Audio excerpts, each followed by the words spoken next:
Farm Week is a production of the Mississippi State University Extension Service. Today on Farm Week, the American Farm Bureau calls on American agriculture to not settle for another extension of the present Farm Bill. Bug Camp had another successful year at Mississippi State University. Who would have thought going to camp with your parents would be fun? In Southern gardening, Jerry's jungle stump see how one man turned an eyesore into a tropical garden. In the markets, December corn strengthens but can't break the $5 level as pond bank prices for premium-sized catfish move up from the month before. In the feature segment, a look back at this year's Dixie National Sale of Junior Champions in Jackson, Mississippi. It provides life lessons, scholarship money for those who made the sale and those who didn't. I just learned like responsibility and respect and leadership. My parents and my sister, we all have to be on the same page. It's not going to work if we're not on the same page with everything. We have to communicate with each other and know what has to be done or it's not going to get done.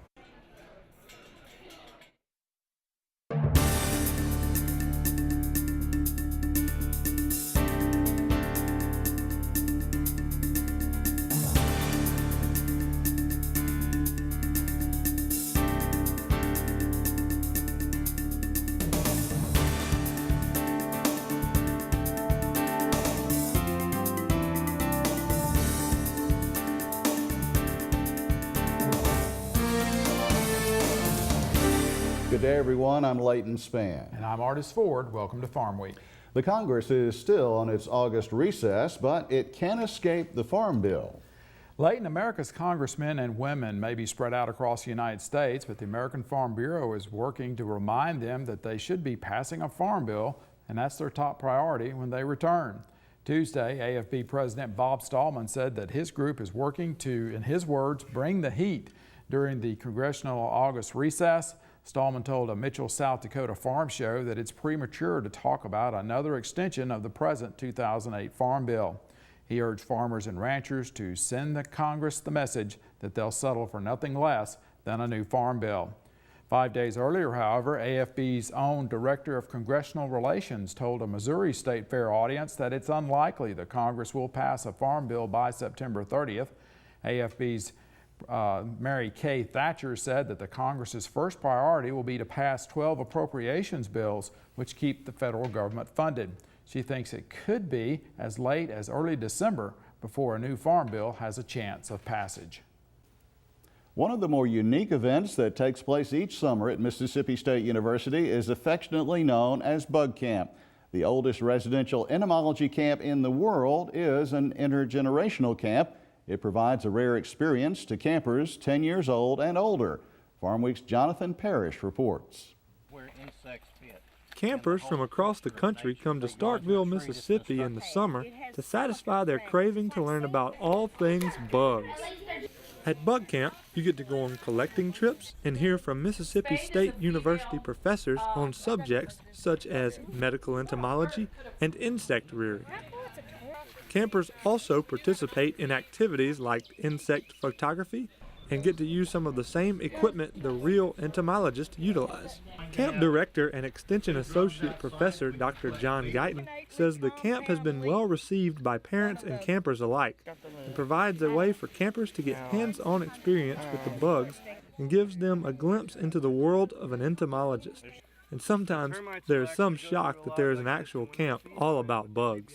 Frequently I will get a call from a parent in California or Wyoming or somewhere, and they'll say, "You're really doing a camp about bugs?" And they have children who are absolutely captivated by it and who have remained captivated by it. And we have what they're looking for. Andrew Stanford, a veteran bug camper of 5 years, says his favorite part of the bug camp is getting to meet friends with the same interest as him. One of my favorite parts is just meeting up all my other friends that are going for the same goal and just enjoying the collecting and learning. This is a really cool spider. Brianna Lyle, a staff member at the 2013 bug camp and former bug camper, says the experiences and learning that take place at bug camp is what keeps people coming back year after year. We get to work with the top faculty, in the country. We get to learn about taxonomy, about insect rearing, You know, we get to learn hands-on how to collect and pin. We get experiences that, you know, nothing can top. In recent years, the camp has added a plant component to its agenda.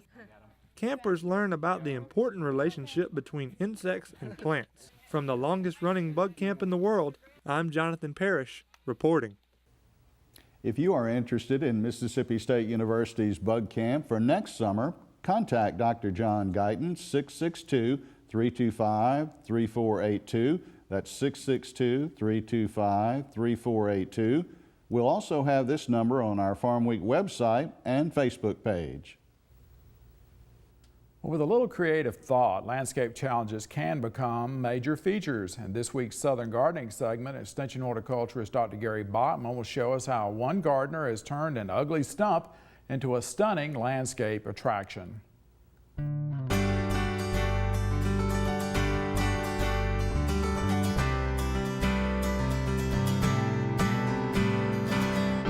Just as an artist must have a creative eye, the same is true in landscape design. For homeowners, the key to landscape success is looking out for opportunity.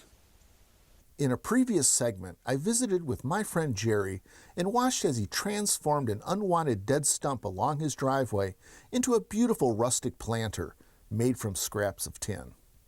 This season, Jerry has one-upped last year's efforts by creating a tropical jungle theme using the thriller, filler, and spiller format. The center grouping of canna are surrounded by a vibrant sea of the Mississippi Medallion winter fireworks gomphrena that have spread high and wide throughout the planter. The canna's exotic green and red striped foliage paired with the vivid purple spheres of gomphrena make for an excellent thriller element. Golden Duranta and Profusion Orange Zinnia serve well as the filler element for this planter arrangement, while the sun-loving pizzazz yellow purslane sends its succulent foliage and bright blooms spilling down the sides of the tin. Of course, the eyes are automatically drawn to the real thriller of this planter, the Alocasia commonly called elephant ears. These giants rise from the rock base encircling the planter to greet visitors with a feel of the tropics as they travel down the drive. So remember to look for creative opportunities in your yard. You might just turn a weak spot into one of the strongest aspects of your landscape. I'm horticulturist Gary Bachman for Southern Gardening. Leighton Gary says to look for design ideas in other landscapes and then use your imagination to see how they can turn your trouble spot into an asset. In the feature segment today, the 2013 Dixie National Sale of Junior Champions, the livestock show season is starting to heat up again. Time now for the markets with Leighton. And Leighton, you say recent world events have made people a little more nervous about fuel prices in the coming months? Somewhat, artists. And coming up, we do have an update for you on the crude oil situation in the market segment. Also ahead this week, some analysts believe corn prices are likely to remain volatile. Soybeans have been described as being on a roller coaster this week, while U.S. catfish processing is up, according to a new report. We begin this week in the corn and soybean markets. Both commodities were trading lower Thursday morning as we produce this segment of Farm Week, but that hasn't been the case all week. Extension agricultural economist Dr. Brian Williams joined me for a few minutes Thursday to share some of his thoughts. Brian, let's begin with this month's USDA reports out not too long ago. Now, of course, they somewhat of a surprise, they lowered corn yields. Mm-hmm. Were you on board with that, or were you thinking they might increase it? Well, at this time of the year, the corn yields are hard to call. There's a lot of scouts out there right now, and they're seeing some mixed results. States like Illinois and Indiana, things look really good. But then there's states like Iowa where they're seeing a lot of variability, where some areas look really good and other areas look kind of stressed because of the late planting. Mm-hmm. Well, the consensus kind of seems to be, if you read a lot of analysis out there, that volatility is here to stay, at mm-hmm. least for corn. But yet this week we've seen a little price strengthening or stabilizing. What's going on there? Well, there were two reports. There was the report on Monday, the supply and demand report on Monday that bumped down production, and that kind of helped boost prices. And then later on, there was a second report last week by the FSA on their prevented acres, and they're saying there's a lot less acres out there than what even the World Ag Supply and Demand estimate says. So they really undershot, if we will, what the government had to say about that. They did. All right. Do you think the next couple of months' reports could show, decreased acreage? What is your take on that? Definitely, I think so. Since the FSA report was released after the supply and demand report was, definitely in this next report we're going to expect them to kind of reflect what the FSA had to say. All right, let's kind of focus in on soybeans here a moment. The government again lowered soybean yields. Do you think that was a legitimate call on their part? I think so. Again, it comes back to this last spring. We saw a late planting, and there's areas that are showing signs of stress because of that, and weather and other things. Okay. And domestic consumption, let's kind of recap what the latest report had to say about that. Yeah, they did lower the domestic consumption, the crush, by about 20 million acres, or 20 million bushels. But I think a lot of that had to do with the reduce in the supply rather than reduction in demand. The cost of gasoline and diesel is never far from people's minds, especially if they're in agriculture and figuring inputs for the next crop. Recent increases in crude oil can be thought to be associated with unrest in other parts of the Middle East. However, analyst Sue Martin notes there are other factors possibly supporting oil prices as well. We continue to come back and kind of percolate towards the top side, and I think that the crude oil market is a market that still could go higher. There's objectives of 115 to 120, so the crude oil market is probably one I would not want to be short. When you look at this market, it's the unrest in many parts of the world, and I think that and yet, on the flip side, you're also seeing some improvement in the U.S. economy, thought to be improving economy in China and also in Europe. That, too, could be underpinning this market and kind of pushing us a little bit higher. Cotton is the subject for our trivia quiz this week, and here's the question for you. What percentage of a dollar bill is composed of cotton fiber? Is the answer 25%, 49%, 75%, or 100%? I'll tell you that answer at the end of the markets. We're going to pause for a short break on Farm Week. Coming up, we'll look at the calendar and the rest of the markets. And the feature segment today will return to February's Dixie National Sale of Junior Champions. This year, the sale passed the $5 million mark.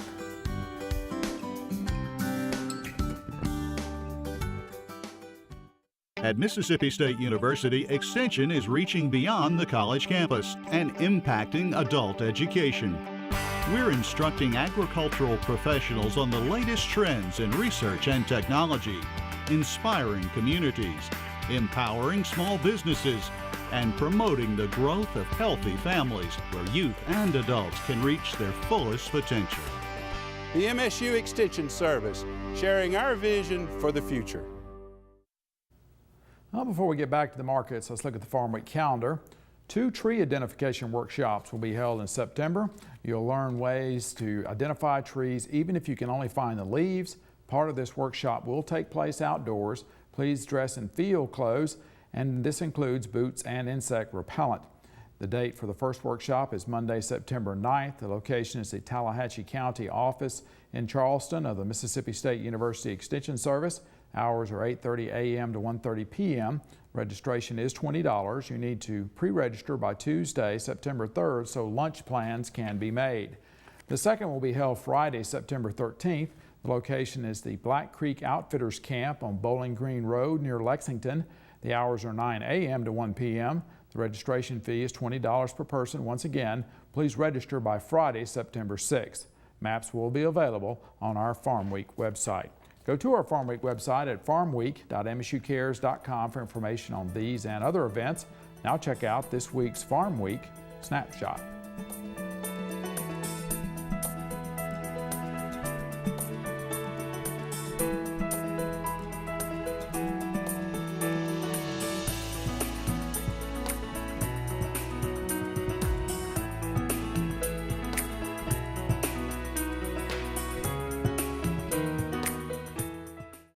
Farm Week continues with a check of the latest snapshot of the U.S. farm-raised catfish industry. This reflects what was happening during July. Last month, producers received a pond bank price of 98 cents per pound. That is 14 cents per pound more than was paid in July 2012. Farm sales total just a touch over 28 million pounds round weight. That's an increase of 13% from 1 year ago. Meanwhile, processor sales were 13.5 million pounds, a less than 2% increase from July 2012. This week, lower cash hog values have turned into somewhat of a headwind for the pork sector. However, analyst Darren Newsom still thinks continuing good demand for pork will be able to turn Wednesday's losses on the market into only a temporary setback. He believes that the hog market is underpinned by the right kind of strength. You know, the hogs look like they just want to keep moving higher. They're well supported by the cash market. We've got good demand for the hog, for pork. So right now it looks like, you know, maybe we want to test some of the highs that we saw earlier this year. The October's got a nice base building under it. You know, it's not just one of these spike rallies that fall apart. You know, it's going up and it's finding new buying and it's continuing to push higher. So, you know, it looks to me like it's a market that's gaining strength. It's gaining the right kind of strength. So in other words, coming from the cash and commercial side. I really don't see this thing breaking. Of course, hogs can be hogs. Before our feature story, let's check the trivia answer for you. The correct choice is C. 75% of a dollar bill or any paper currency in the U.S. is cotton fiber. The other 25% is linen. It's getting to be the time of the year when the junior livestock show circuit starts to heat up in Mississippi. The livestock showing season will culminate eventually in the Dixie National Sale of Junior Champions the first Thursday of February. Today, we return you to the 2013 sale. The event has experienced a few changes, like relocating to a different venue in 2012 and then altering the bidding terms this year. Farm Week's Amy Taylor reports. Even after 44 years in existence, the annual Dixie National Sale of Junior Champions tradition is still changing and evolving. For example, the biggest surprise was changing its home venue from the old Dixie Sales Arena to the Mississippi Trade Mart. After a successful Dixie National Sale of Junior Champions in 2012 at the new location, folks here at the 2013 sale say they're happy with the change. Many say that they'll always have fond memories of attending the sale in this arena, but can't believe ever fitting such a large crowd in this space. Being able to gather more visitors must have been a good decision. In 2013, the sale passed the $5 million milestone in funds raised over its history. This year totaled over $316,000, and two new records were set, the highest price for a goat at $15,500 and $25,000 for a steer. Additionally, instead of bidding on an animal per pound, buyers bid on each animal in total dollar amounts. Over 30 academic scholarships were awarded, totaling $53,000. Scholarship recipient Jessica Smith is proud to say she has attended Dixie Nationals every year since she was born and shown cattle since she was 8. She says this was a special year. Here at this Dixie Nationals, I was named number 2 on the list of the top 25 academic scholars. It's really an honor and it's really rewarding to know that after I've been to all these Dixie Nationals ever since I was born, and working hard with my cattle to get them in the best shape and getting rewarded for my hard work is really neat. I'm not really sure of what I want to do as far as a career goes. Definitely something in agriculture because it's been a part of my life ever since I was born, and it's something that I love to do and it's my passion.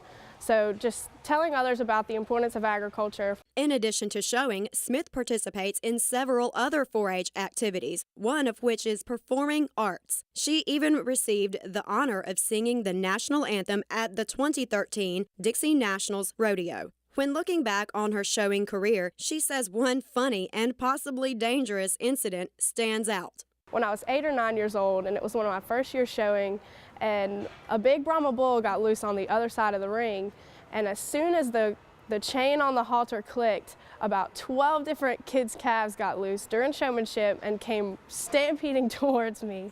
Luckily, someone reached over the fence and grabbed my heifer before it got loose from me, but that's a memory I'll never forget. Smith plans to attend Pearl River Community College, then Mississippi State University, to major in agricultural business. Bailey Turbeville of Madison County says she's been rewarded this year not only from having 3 goats in the sale, but from life lessons that will stay with her. I just learned like responsibility and respect and leadership. My parents and my sister, we all have to be on the same page. It's not going to work if we're not on the same page with everything. We have to communicate with each other and know what has to be done or it's not going to get done. We have to wash our goats and clip their feet and work with them every day. And when it gets cold, we have to put a tarp up across the back of their pen so the wind doesn't blow in and they don't get cold.